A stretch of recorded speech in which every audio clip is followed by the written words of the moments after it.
nakakasagot tayo ng amen sa pamamagitan niya para sa kaluluwalhati ng Diyos.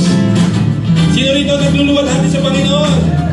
He has given us great promises, and they are yes and amen in Jesus. Amen? Come on now. Ang kagandahan mo at kabutihan mo, Diyos, ay susunod sa bawat araw ko. Salita mo, O Diyos, pagmamahal mong lubos ay nahayaan na kami dito sa buhay ko. Ang kataparan mo ang nakikita ko sa bawat araw ng pag-isip ko. Laging nadarama, wagas mong pagsinta sa bawat araw ng pag-ibig. Pangako mo ay naririto. Pangako mo'y magpapatuloy. Pangako mo'y di magbabago. Di magbabago, di magbabago. Pangako mo ay naririto. Pangako mo'y magpapatuloy. Pangako mo'y di magbabago. Di magbabago, di magbabago. Yeah! Amen! Hindi nagbabago ang Panginoon. Amen! Yeah! Ang kagandahang loob at kabutihan mo, Diyos, ay susunod sa bawat araw ko. Sa salita mo, O Diyos, pagmamahal mong lubos ay nahayaan na kami dito sa buhay ko. Ang katapatan mo ang nakikita ko sa bawat araw ng pag-isip ko. Laging nalalaman, wagas mong pagsinta sa bawat araw na napiling ka. Pangako mo ay naririto. Pangako mo'y magpapatuloy. Pangako mo'y di nagbabago. Di nagbabago, di magbabago. Pangako mo ay naririto. Pangako mo'y magpapatuloy. Pangako mo'y di magbabago. Di magbabago, di magbabago. Yeah! Come on now. Yeah! Thank you, Jesus. Oh, thank you, Lord God. Marami siyang pangako sa atin. Amen? And that is all yes and amen. Praise Jesus. Yeah! Ang katapatan mo ang nakikita ko sa bawat araw ng pag-gising ko. Laging nadarama, wagas mong pagsinta sa bawat araw ng kapiling ka. Ang katapatan mo, come on, sige na, ang nakikita ko sa bawat araw ng pag-gising ko. Laging nadarama, wagas mong pagsinta sa bawat araw na kapiling ka. Pangako mo ay naririto. Pangako mo'y magpapatuloy. Pangako mo'y di magbabago. Di magbabago, di magbabago. Pangako ay naririto. Pangako mo'y magpapatuloy. Pangako mo'y di magbabago. Di magbabago, di magbabago. Pangako mo ay naririto.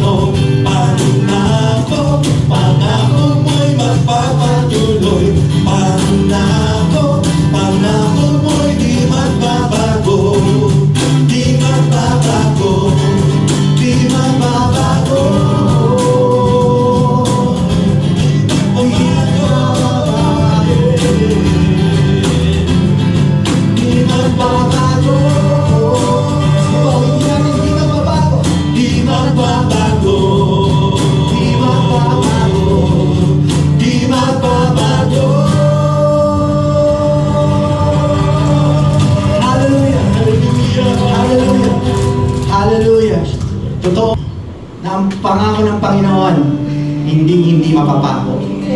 Kaya po, ang Panginoon natin ay nagpapako dahil sa ating salvation. Kaya, let's enjoy it. Our free will, our freedom. Hallelujah. Thank you, Lord, for your peace. Thank you, Lord, that we can trust you. Kung ano man pong sitwasyon na meron kami. Amen. Kaya salamat po, Panginoon. Talagang wala kang katulad. Yes, Lord. Thank you, Nag-iisa ka. Jesus. There's none like you. Can you say, there's none like you, Jesus? There's none like you, Jesus. You're number one. You're number one. Amen. Sobrang nakakatuwa ang ating Panginoon na hindi nag-iiba ang kanyang pangako. Ang pangako niya ay pareho everyday, araw-araw, siya ay nandyan para sa atin. Amen. Amen. Thank you, Lord. Kaya pwede tayong pumuri, pwede tayong sumamba, pwede tayong manalangin sa isang Panginoon na pareho noon, ngayon, at magpakailanman. Amen. Thank you, So Lord. Heavenly Father, nagpapasalamat muli kami Yes. na meron kami pagkakataon na magkasalo-salo ngayong hapon ito. At Panginoon, maraming salamat na inilagay mo kami sa mas malaking lugar, Panginoon. Na kami mas maaliwalas dito. Kami ay lalago dito. Panginoon, Amen. nagpapasalamat ako na binibigyan mo kami ng pagkakataon, Panginoon, na pwedeng tumayo sa harap mo at bumuri, makibahagi sa iba't iba. Yes, Lord. To get into your presence, Lord, makapasok sa presensya mo, Panginoon. Yes. Upang makasama ka namin, upang makausap mo kami, Panginoon. Hindi lang kami kumakausap sa iyo, pero ikaw ay kumakausap sa amin. At nagpapasalamat ako sa mga sinasabi mo sa lahat ng mga kapatiran ko rito ngayon, Panginoon. Lord, I thank you. I thank you for the Holy Ghost. Yes. Salamat, Holy Spirit, na narito ka ngayon. At Hallelujah. ministryahan Thank you, mo kami. Lord. You are working in our lives today. Amen. You're Yes, speaking, you are healing, you are encouraging, Yes, Lord. Panginoon, Thank you, and you're even Jesus. correcting, Panginoon. Yes. Kino-correct mo yung mga hindi namin dapat ginagawa. And so, Father, we thank you. We come before you with humble hearts, Panginoon. Amen. Kami ay talagang tuwan-tuwa, Panginoon. We're so joyful. We're rejoicing right now because of your presence in this place. Your word says it's better to be in the presence of God. It's better, one day in the presence of God is better than 1,000 elsewhere. So Panginoon, nagpapasalamat kami na pinili namin makisama sa iyo, Lord. Yes, Lord. Pumasok sa iyong Yes, presensya. yes, Lord. Thank you, Jesus. And so Father, we just glorify you in this place. Itinataas namin ang aming mga kamay, itinataas namin ang aming mga puso, at tinataas namin ang aming mga tinig, Panginoon. At dinideklara namin, ikaw lamang, Panginoon, Yes, Lord. ang hindi nag-iiba, ikaw lamang, Panginoon, ang hindi nagbabago, na pwede naming asahan ang iyong pangako, Panginoon. Amen. At salamat, Hallelujah. Panginoon. Maraming salamat. Come on, let's just Thank you, praise Him Lord. right now. Bless the Thank you, Lord. Jesus. Bless the Lord right now. Bless Him with your Thank own, you, Lord. bless Him with your own words. Purihin ka, Panginoon. Maraming salamat, Panginoon, sa iyong kabutihan, sa iyong mga ginagawa sa aking buhay, Panginoon. Your faithfulness at katapatan mo, Panginoon, sa aming pamilya, Panginoon. Lord, I thank you. I thank you for that. I thank you, Lord. In Jesus' name. At lahat ay magsabi na, Amen.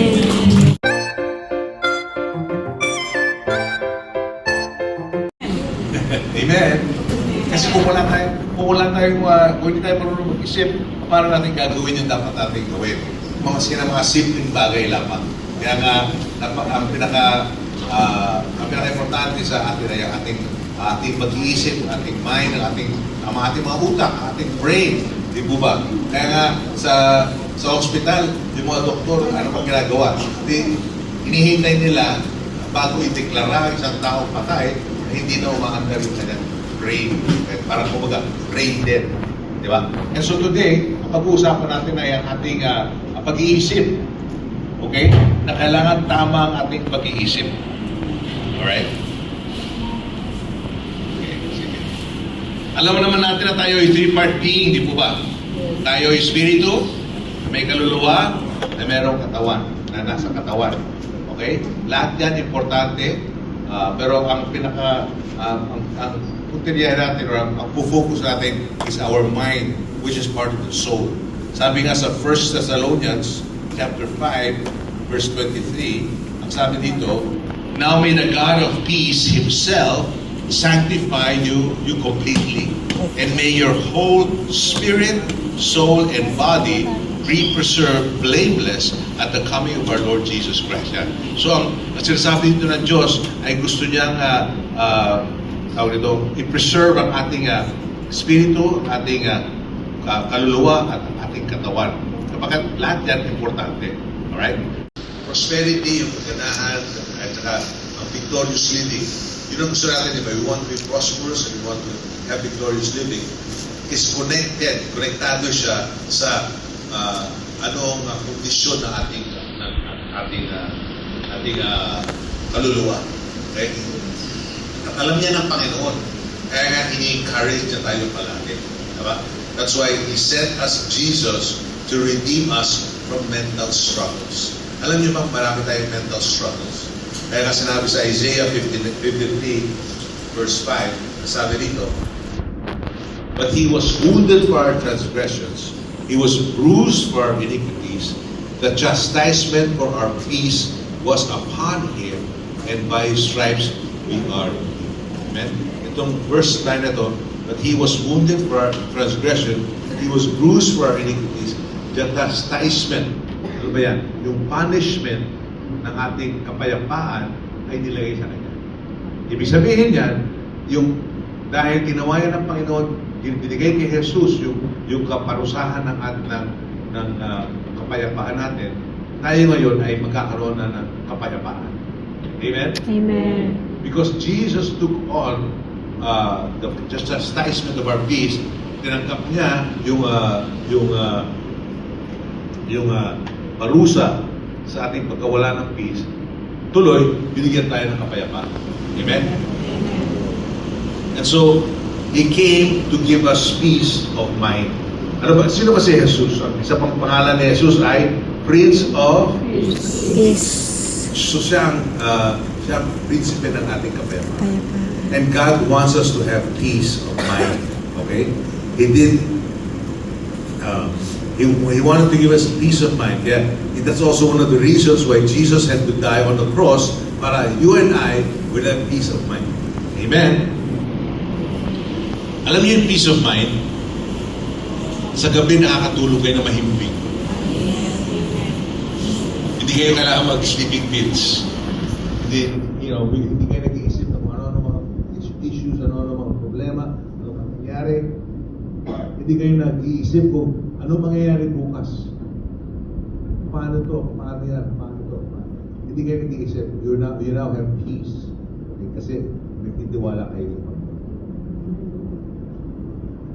So itong verse na ito, sa Colossians chapter 2, verse 15.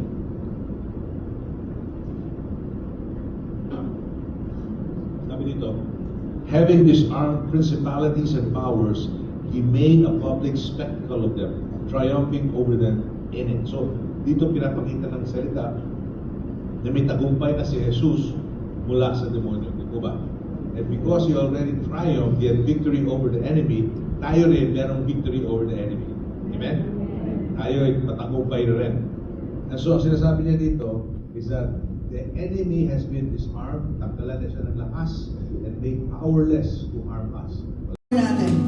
Let's honor our Jesus.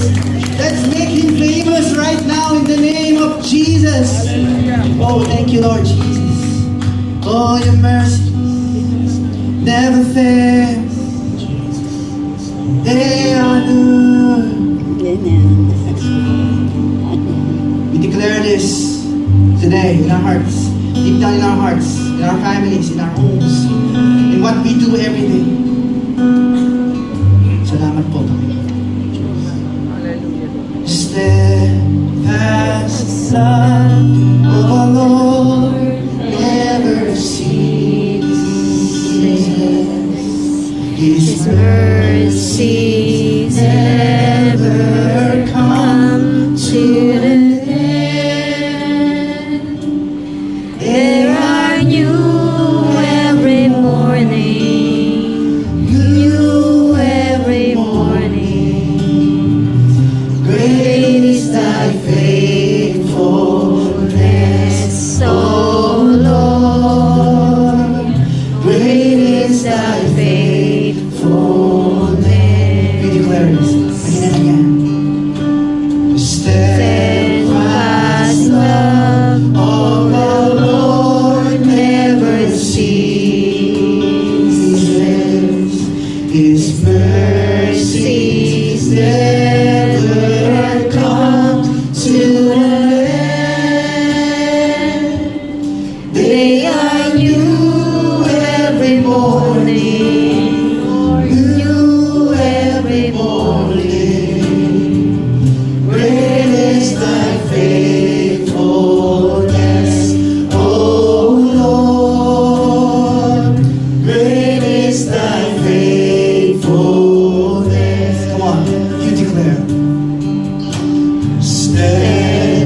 thy faithfulness. Oh, every morning, they are new every morning. New every morning. Great is thy faithfulness. Come on, sing again, steadfast, Lord. Great is thy faithfulness. Come on, sing it out loud. The steadfast love of the Lord never ceases. His mercies never come to an end. They are new every morning. New every morning. Great is thy faithfulness. Oh Lord, they are new every morning. New every morning. Great is thy faithfulness.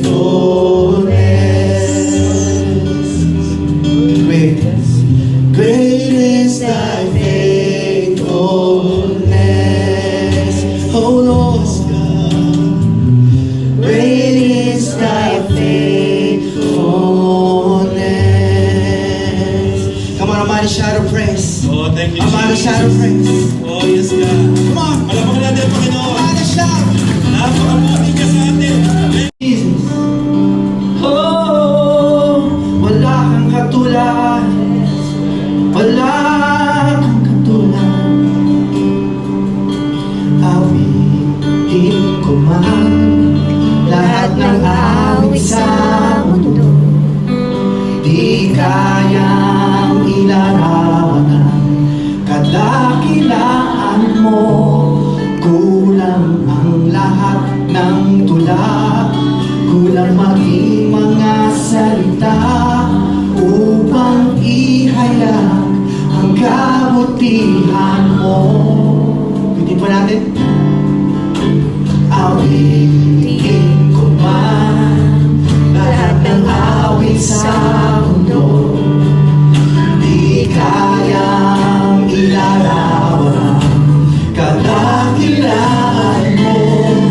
Kulang ang lahat ng tula, kulang maging mga salita upang ihayag ang kabutihan mo. Wala kang katulad, wala nang higit sa'yo. Wala kang katulad, wala nang papantay sa'yo. Ikaw ang Diyos noon pa man, maging ngayon at kailanman. Sa habang panahon, wala kang katulad. Awitin ko man lahat ng awit sa mundo. Sige pa, awitin natin. Di kaya ilarawan ang kadakilaan mo. Kulang ang lahat ng tula, kulang maging mga salita upang ihayag ang kabutihan mo. Wala kang katulad, wala nang higit sa'yo. Wala kang katulad, wala nang papantay sa'yo. Ikaw ang Diyos noon pa man, noon at kailanman. Sa habang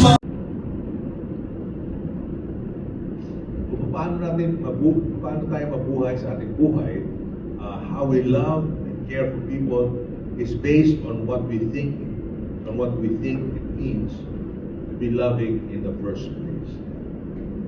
Pag sinabi mong magmahal ka, anong sa isip mo pumapasok na pagmamahal?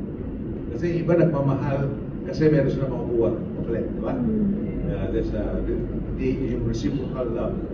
Hindi yung pagmamahal na maski na hindi mo balikan yung pagmamahal ko, okay lang, mamahalin kita. Yun ang ginawa ng Panginoon, di ba? God loved us even when we did not earn His love or hindi siya sigurado. Okay? Yun ang mga unconditional love. That's why we need to know and agree with what He says before we can do it. Kailangan natin malaman ang salita ng Diyos. Since we are trusting God for our salvation, our life, then let us trust God for the thoughts we have in how we live our lives. Magtiwala tayo sa mga kaisipan na ibinibigay niya sa atin through the Word of God. Okay? Let us trust Him instead of insisting on our own ideas, our own will, our own thoughts, our own experiences. Kaya nga sa Philippians chapter 4, verse 8, sabi dito, finally, brothers, whatever is true, whatever is honorable, whatever is just, whatever is pure, whatever is lovely, whatever is commendable, if there is any excellence, if there is anything worthy of praise, think about those things. Hallelujah! Pag-isipan natin yung mga bagay na yan. Sabi sa 1 Corinthians 2 verse 16, for who has known the mind of the Lord that He may instruct him? But we have the mind of Christ. Hallelujah! So, i-align natin ang ating pag-iisip, ang ating mga thoughts sa Kanyang salita. And as we do that, it will be well. Amen po ba? So importante is malaman natin ang salita ng Diyos at pag-isipan natin ang salita ng Diyos. Sinabi nga ni Pastor Giselle last Sunday, another word for that is meditate. Meditate. Pag-isipan natin ang salita ng Diyos na nababasa natin, na naririnig natin. Ito ko marami sa inyo nag-notes. So, pag-uwi nyo, binabasa niya. Siguro naman. Sayang naman yung ballpen nyo. So bakit? Kasi gusto nyo maalala. Yes. You want to remember, you want to Aralin. think back, tapos magkakaroon ka ng revelation. Diba? I'm sure you've heard it said, faith begins when the revelation of God is known. Hearing by hearing. So nag-uumpisa ang pananampalataya pag meron kang nalaman, nagkaroon ka ng revelation. Ano bang revelation? Revelation yung pag nabuksan kayong mamata. Nabuksan ang ilaw, nakita mo. Madilim, pero dahil nagka-revelation ka, boom. Alam mo, uy, yung pala ang gusto sabihin ng Diyos. Yes. Meron kang revelation. And so, dahil meron kang revelation, meron kang pananampalataya. Amen. So you can walk in that faith. Nagkaroon ka ng revelation about love and forgiveness. Because you have revelation, now you can walk in it. Madali na, meron ka ng pananampalataya. Nagkaroon ka ng revelation sa pagbibigay ng ikapo, pagbibigay ng offering, magiging generous, nagkaroon ka ng revelation, so now you can walk in faith. Hindi ka na natatakot kasi meron kang pananampalataya kasi nakita mo na. Tama po ba? Amen. Your eyes were open, the lights were open, now you have faith. You can walk by faith, not by sight. Amen po ba? Amen. So Heavenly Father, nagpapasalamat ako sa lahat ng tao dito. Yes, Lord. Lord, I thank you they received your word today. And I thank you, Lord, that they will walk out today having right thoughts, thinking right. Yes, Lord. And I thank you, Lord, that they were blessed by this word. And I thank you, Father, that they will continue to meditate on your word day and night. Your word says, Yes, Lord. and do according to what is written. And then they will make their way prosperous. They will have good success. Yes, Thank you for that. Lord. In Jesus' name. Amen. Niloko ako, pero hindi ako papaloko sa kanila. Kung ano, I can love him, but I'm not going to do business with him, or hindi ko siya pinagtiwalaan pinagtiwalaan ko siya ng pera, tapos minaldas niya, hindi niya ginamit sa dapat niyang gawitin, tapos bumalik siya sa akin, patawarin mo kapatid, umiyak siya sa akin, patawarin kita. Pero hindi na kita bibigyan ng pera. Hindi na kita pagtitiwalaan. Pasensya ka na. Okay? Ha?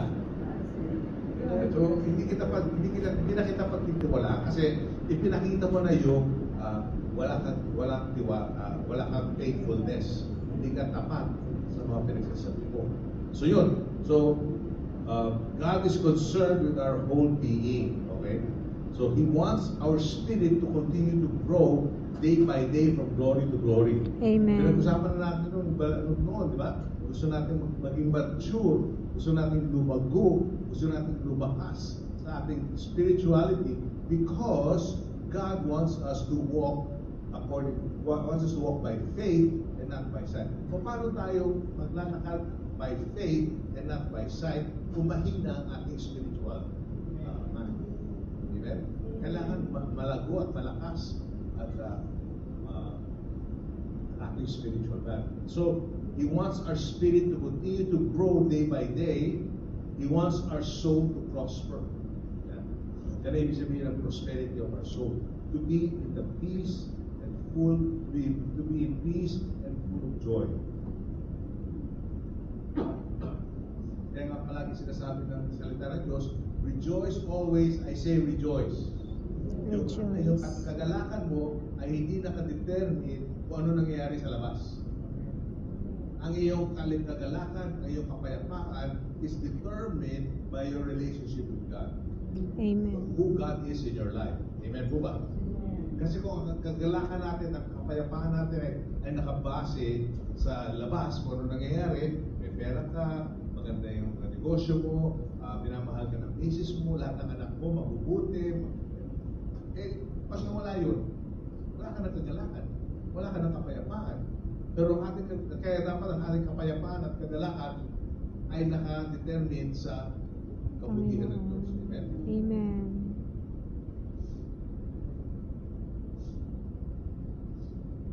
Sensya na kayo sa isip ko, no? Okay.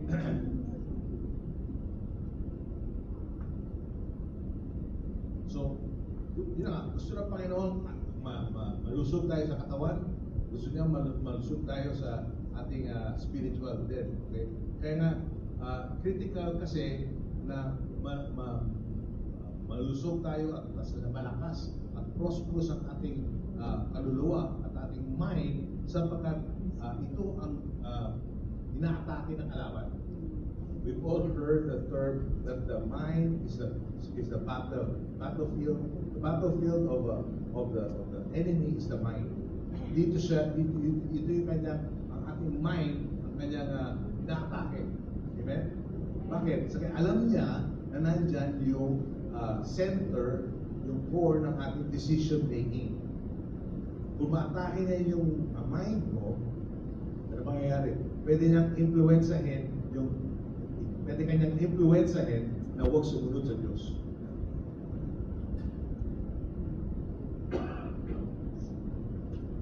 Alam niyo na, yun na, ang ating pagsunod sa Diyos ay depende sa ating desisyon. Tama po ba? Hindi naman automatic ang ating pagsunod sa Diyos. Amen? Ang ating pagsunod sa Diyos ay desisyon natin.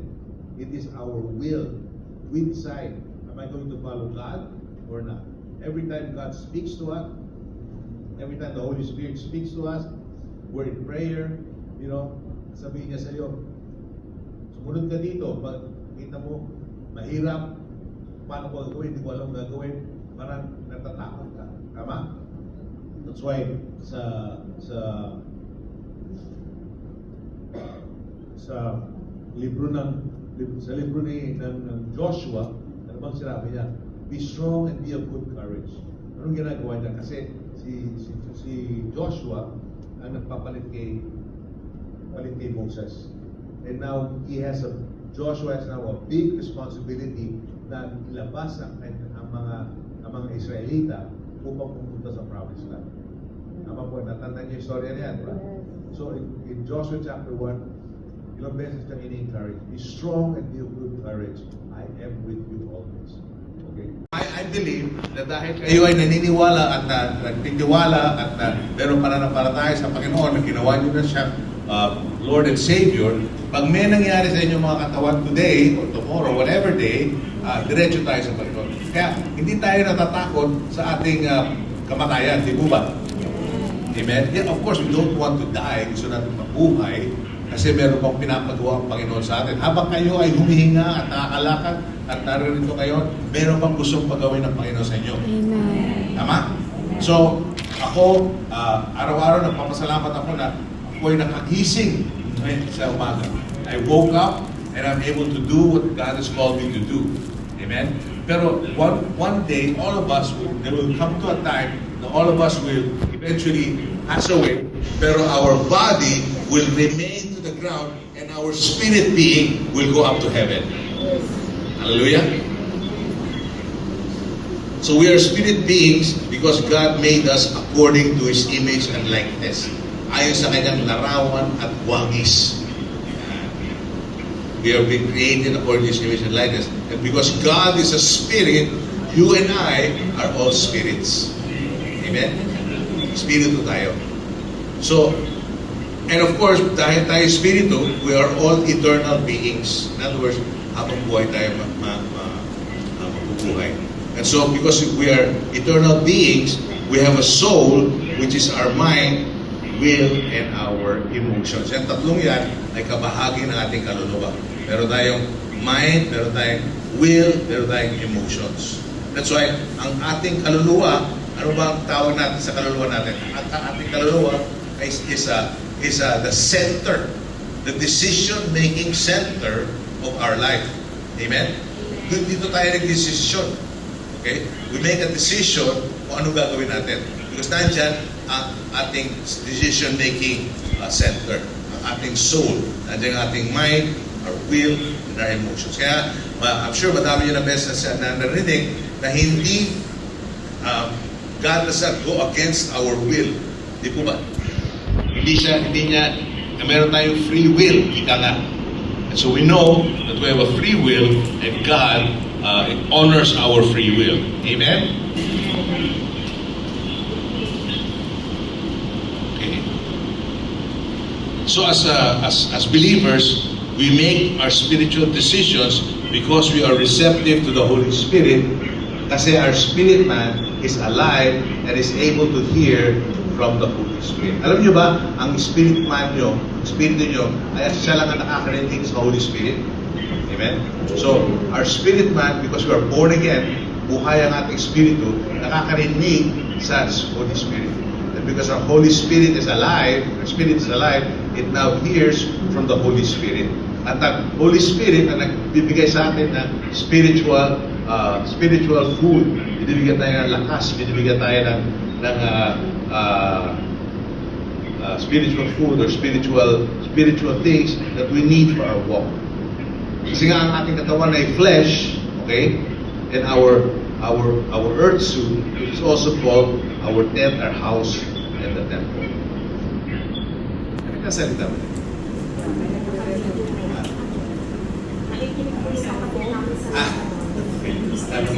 Akala ko nanonood kayo ng video. Maingay kasi.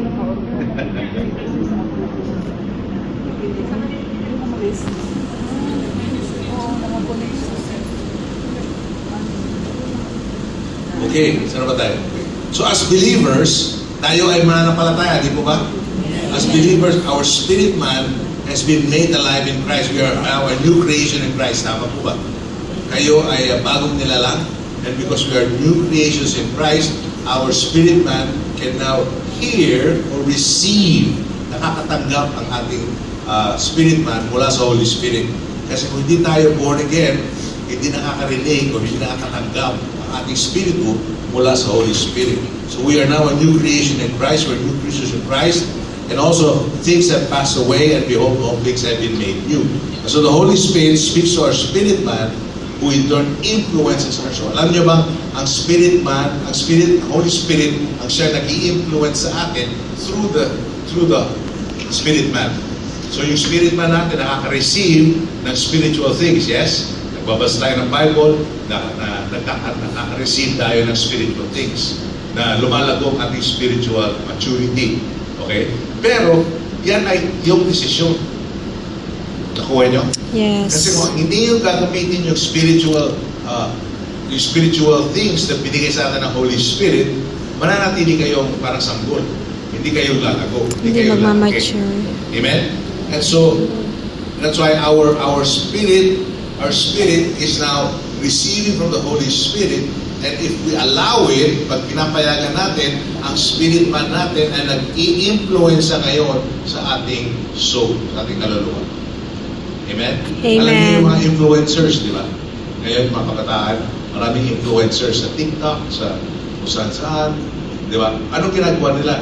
Nagsasalita sila through the platforms, through social media, upang mag-influence sa iba't iba. Sabihin na kung anong gusto nila, anong mga pananaw nila, and people listen, nakikinig sila. Uy, ito gusto ko. Uy, ito pala dapat. Ito pala dapat. So, yung mga influencers na yan, nagkakaroon ng followers. Di po ba? Sabi nila, million na followers. And so, kagaya ng mga influencers na yan, the Holy Spirit, it needs to be your number one influencer. Sa mga Instagram, sa mga whatever. Pero ang number one influencer nyo dapat ay ang Holy Spirit. Amen. Hindi may kilala mo kayong influencer na malago? Pero kilala ng influencer. Medyo masyado kasi nakikinig. Hindi ko alam mga influencer na yan. Si Small Laude. Kilala niyo si Small. Kilala niyo si Small Laude. Yes po. Influencer siya. So, madaming sumusunod sa kanya. So, popular siya. So, pag nagbibigay siya ng mga rekomendasyon, kain kayo dito, masarap dito. Boom! Ang daming kakain sa restaurant na yun. Di ba? So, madaming influencer sa buhay natin. Pero ang number one influencer dapat ang Holy Spirit. Yes. Amen. Yun ang dapat pakinggan natin. Siya dapat palagi natin pinapakinggan. Kagaya ng ating katawan, kailangan natin kumain, di po ba? So, just the same thing, ang ating soul needs to be fed spiritual food. Amen? And so, kasi nga, let's put it this way, our spirit man and our flesh will never, hindi yan palagi yan magkatunggalin. They're always against one another. Yes. Kaya sabi sa Galatians,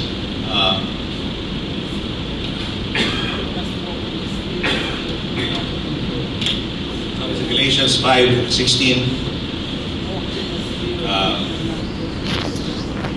Punta tayo sa Galatians 5 verse 16, 18. Galatians 5, 16, 18. I say then, walk in the Spirit, and you shall not fulfill the lust of the flesh. Kita niyo yan? So meron tayong walk in the Spirit. Bakit? Para hindi magawa o ma-fulfill o magawa yung lust of the flesh. Kasi nga yung ating laman, isa lamang alam yan. Alam niya yung laman or the world, ang munduhan. Verse 17.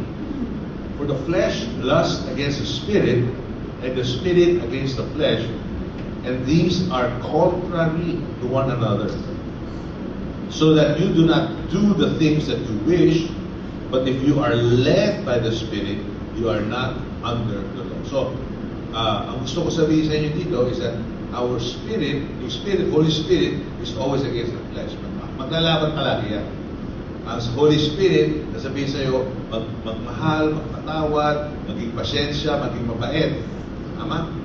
Pero yung ating laman, ang gusto sabihin, sampalin mo na yan. Suntukin mo na yan. Murahin mo na yan. Minura ka yan. Murahin mo na yan.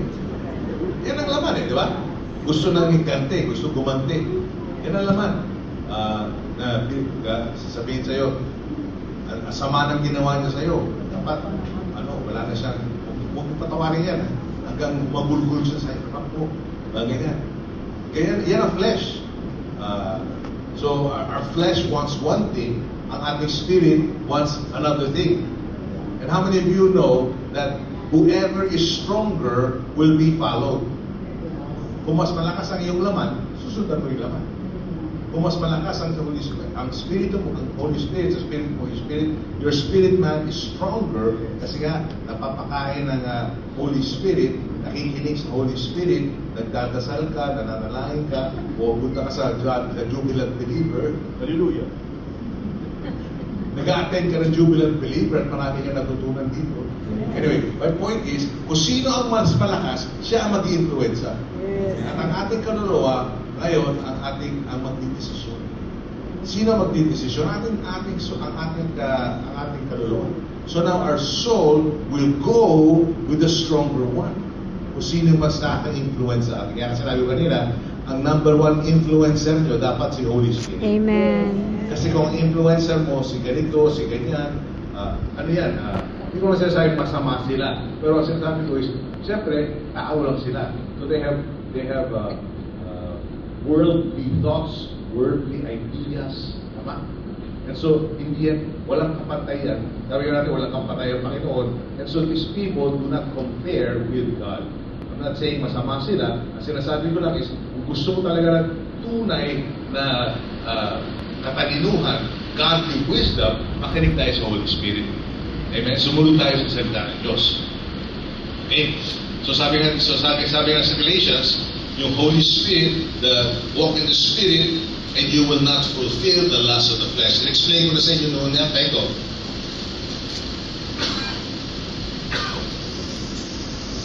Ang sinasabi dito, pag nag-walk tayo sa Holy Spirit, ano ba nangyayari? Yung power ng ating laman ay nawawala.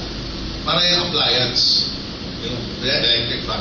Pag tinanggal mo, hinugot mo yung plug sa electrical socket, maski na maganda pang takbo ng electric fan, hindi tatakbo. Wala na siyang power. Connection. Tama po ba?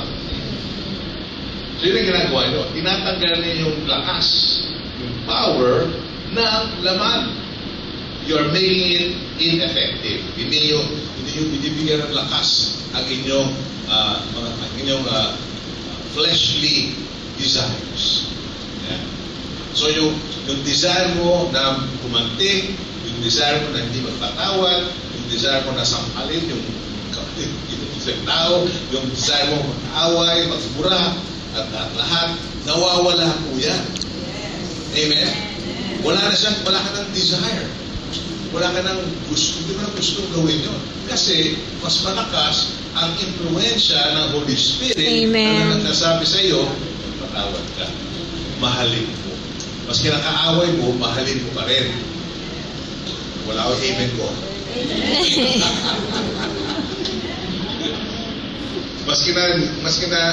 maski na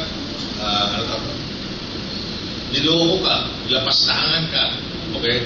Yes, I'm not saying you forgive and then do business again. I'm saying you forgive, but you don't have to trust again. Yes. Iba yung pagmamahal, iba yung pagtitiwala. Hindi nagtatanim. Pagka pinitray ka ng isang tao, pinatawad mo, pero ibig sabihin, may trust ka na ulit. Tama po ba? Kasi yung trust ay hindi binibigay. Yung trust, how do you say? Yung trust, you build up. Binibuild up mo yung trust mo. Yes. Okay? So hindi mo lang basta-basta ibigay ang tiwala mo sa isang tao na alam mo, alam mo walang kwenta, na alam mong lapastangan, alam mo hindi ka Papahalagahan. hindi siya natutulog sa mga ginagawa niya sa'yo. So, we are to love one another, but yung trust sa isa't isa, kailangan yan, i-earn ng tao. Are you with me? Amen. Alam nyo, ang pinagamit ng kalaban against us is deception. Yung pagpilit lang. He wants to deceive you, he wants to lie to you, upang tayo ay ma-sidetrack. Okay? The only way he can harm us is when he deceives us at tayo ay maniniwala sa kanyang Kasinungalingan. And so, anong ibig sabihin yan?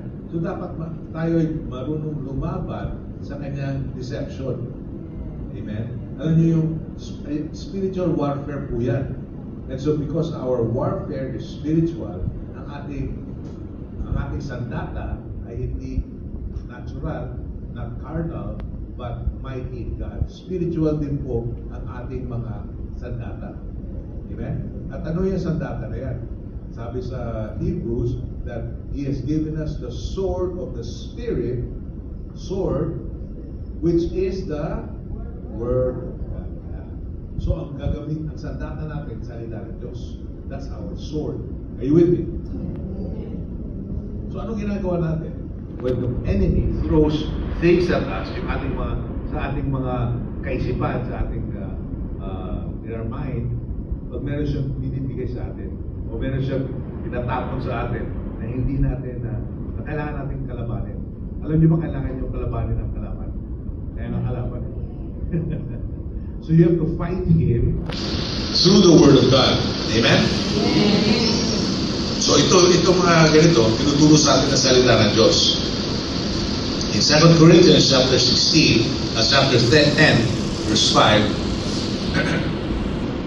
2 Corinthians chapter 10, verse 5, it says here, pag meron binigay sa inyong ibang kaisipan ng kalaban, sabi nito, casting down arguments and every high thing that exalts itself against the knowledge of God, Bring everything. bringing every thought into captivity to the obedience of Christ. So, ituro sa inyo dito. Sabi dito, casting down arguments and every high thing that exalts itself against the knowledge of God. So, yung mga binibigay sa iyo, ideas ng kalaban, kailangan cast down. Okay? Kasi lumalabag siya sa knowledge ng Panginoon. Bringing every thought into captivity to the obedience of Christ. So, sa unang basa, ang inisip natin dito, kunin mo yung mga salita na yan, take it into captivity, kapusin mo, upang captivity, thought into lahat ng thoughts na yan, at ang pag-iisip na yan, into captivity to the obedience of Christ. Ang unang inisip natin is, akala natin, ito rin ang una kong akala ko, ang gagawin ko ay take into captivity through my obedience to Christ. Okay? Hindi yun ang ibig sabihin ng verse. So, take note, this verse tells us to bring our thoughts into obedience to Christ. The obedience of Christ is seen sa Romans chapter 5 verse 19. Sabi dito, for as by one man's disobedience, many were made sinners. So also by one man's obedience, many will be made righteous. Ang ibig sabihin nito, ating gagawin ay susundan natin ang obedience ni Jesus. Christ's obedience was what He came from heaven to earth. He lived a sinless life and then went all the way to the cross for you and I. So ang ating kailangan gawin ay sundan ang obedience ni Christ. Gayahin natin yung pagsunod ni Kristo sa salita ng Diyos o sa Panginoon, sa kanyang Father. So yung obedience, His obedience at the cross represents our forgiveness, freedom, and everlasting righteousness. Di po ba? So when we have a wrong thought, kung meron tayong maling kaisipan, kailangan ilalagay natin yun sa ilalim ng obedience of Christ, His finished work on the cross.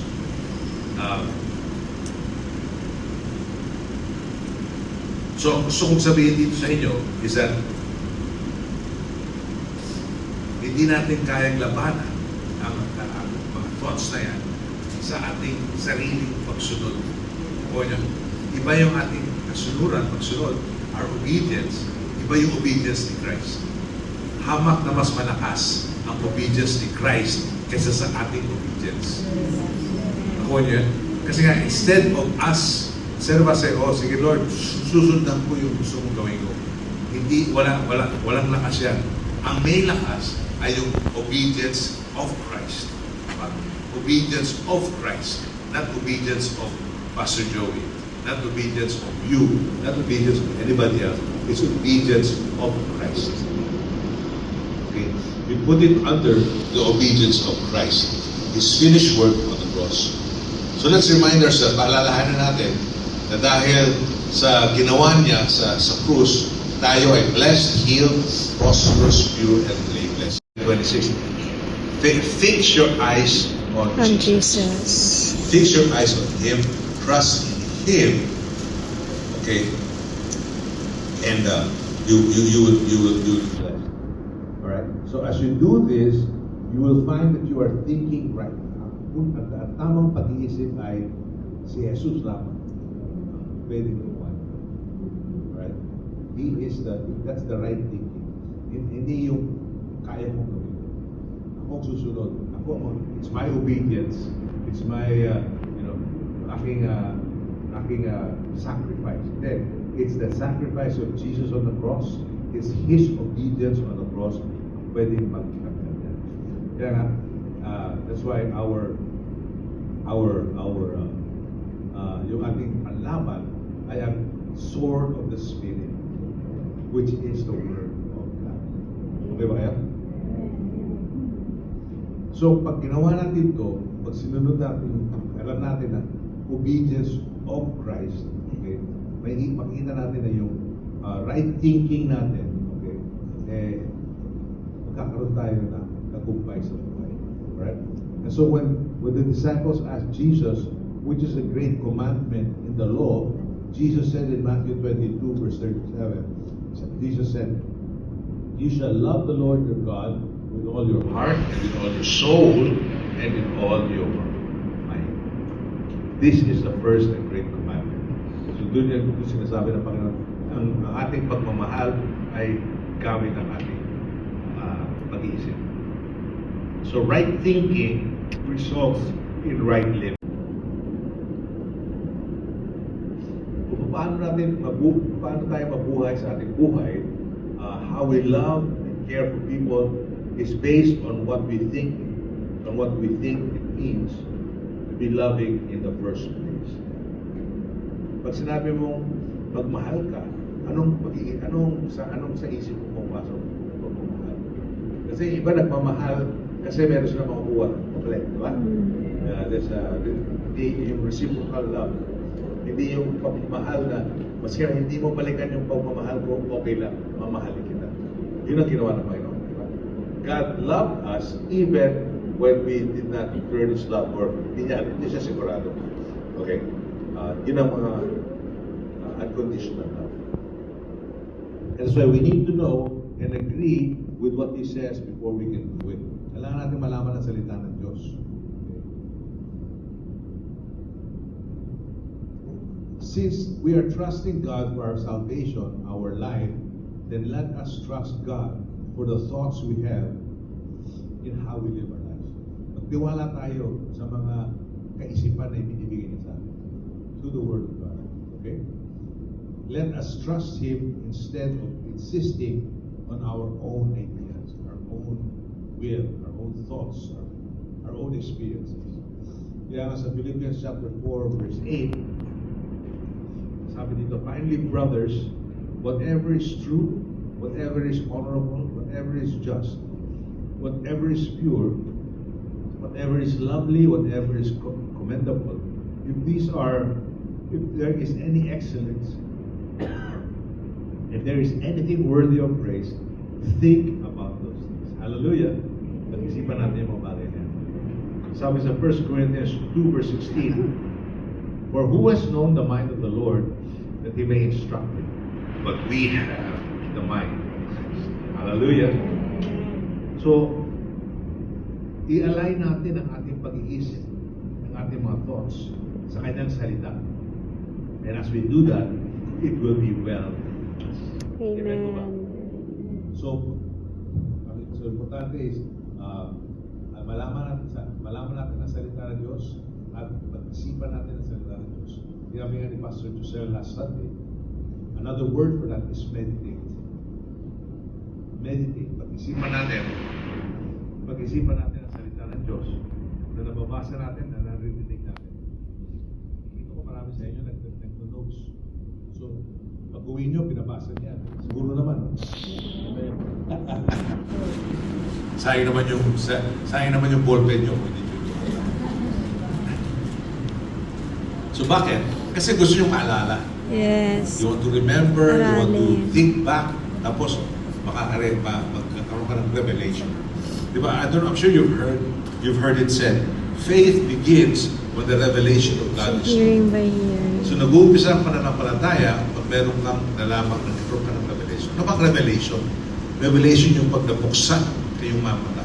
Nabuksan ang ilaw, nakita mo. Madilim, pero dahil nagka-revelation ka, boom. Alam mo, uy, yung pala. Yung pala ang gusto sabihin ng Diyos. Yes. Meron kang revelation. And so, dahil meron kang revelation, meron kang pananampalataya. Amen. So you can walk in that faith. Then, nagkaroon ka ng revelation about love and forgiveness. Because you have revelation, now you can walk in it. Madali na, meron ka ng pananampalataya. Nagkaroon ka ng revelation sa pagbibigay ng ikapo, pagbibigay ng offering, magiging generous, nagkaroon ka ng revelation, so now you can walk in faith. Hindi ka na natatakot kasi meron kang pananampalataya kasi nakita mo na. Tama po ba? Amen. Your eyes were open, the lights were open, now you have faith. You can walk by faith, not by sight. Amen po ba? Amen. So Heavenly Father, nagpapasalamat ako sa lahat ng tao dito. Yes, Lord. Lord, I thank you they received your word today. And I thank you, Lord, that they will walk out today having right thoughts, thinking right. Yes, Lord. And I thank you, Lord, that they were blessed by this word. And I thank you, Father, that they will continue to meditate on your word day and night. The word says, Yes, Lord. and do according to what is written. And then they will make their way prosperous. They will have good success. Yes, Thank you for Lord. that. In Jesus' name. Amen. natin. Let's honor our Jesus. Let's make Him famous right now in the name of Jesus. Oh, thank you, Lord Jesus. Oh, your mercy never fails. They are new. We declare this today in our hearts, deep down in our hearts, in our families, in our homes, in what we do every day. Salamat po, Panginoon. Steadfast love of our Lord never ceases. His mercies never come to an end. They are new every morning, new every morning. Great is thy faithfulness, O Lord. Great is thy faithfulness. We declare this again and again. The steadfast love of the Lord never ceases. His mercies never come to an end. They are new every morning, new every morning.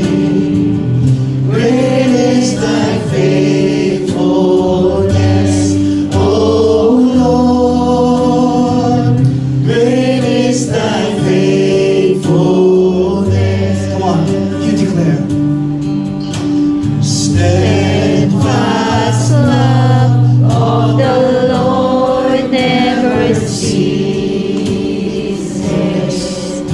His mercies never come to an end. They are new every morning. New every morning. Great is thy faithfulness, O Lord. New every morning. New every morning. Great is thy faithfulness, O Lord. They are new every morning. New every morning. Great is thy faithfulness.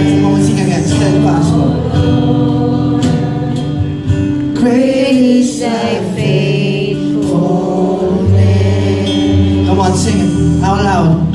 The steadfast Love of the Lord never ceases. His mercies never come to an end. They are New every morning, new every morning. Great is thy faithfulness, oh Lord.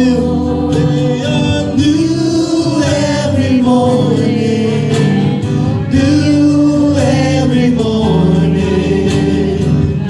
Great is thy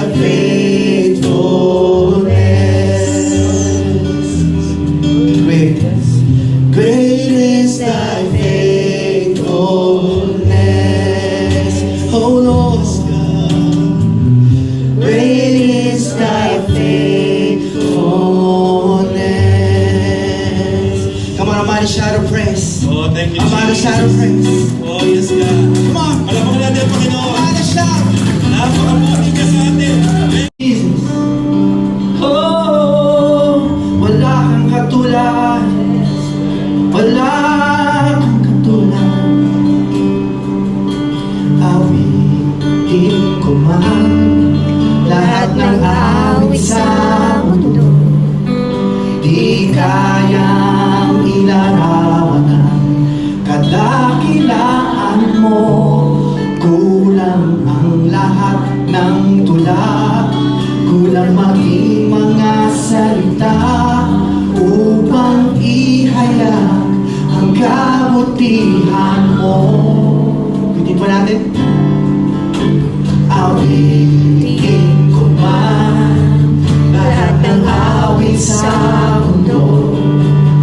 Di kayang ilarawan kadakilaan mo. Kulang ang lahat ng tula, kulang maging mga salita upang ihayag ang kabutihan mo. Wala kang katulad, wala nang